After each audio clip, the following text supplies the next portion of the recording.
The Lord was like, you hold on to offense. You can be a really bitter person. And I never felt like I was a bitter person, because to me, you do something, you just did to me. That's actually the problem. I take a note. So if you did something that I thought was crazy or kind of bogus, if you did something that was offensive, I put it in my pocket. And in my mind, because I don't feel angry, I think that means I'm not offended. But it's like, you don't feel angry because you have a struggle feeling anything. But you are angry. But I think a lot of us do that. How do you do what's right? You got to ask yourself, do I believe God has put something I've done in his pocket?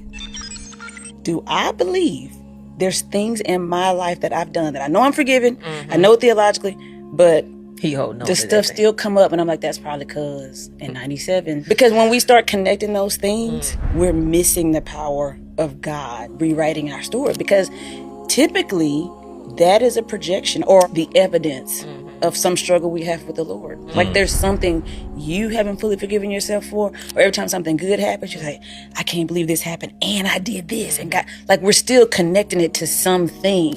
That becomes a lens through which we see relationship. Because if you feel fully forgiven for everything, and you've processed the many offenses toward God, that begins to inform what you can tolerate with other people. Jesus. Because he don't cut us off. He don't just pretend we didn't exist. Like he's still engaging. We sleep in the garden. He like, you want to try again? He's never kind of putting it to the side. Like, I'm going to let you have a good day today, but I didn't forget. You know, we bring our own stuff up. It's not God. I mean, for learning, yes, but he's not like, you need to be grateful because you remember what you did. So there's usually some tie to where I have not fully accepted like the ridiculous grace of God, because it really doesn't make sense.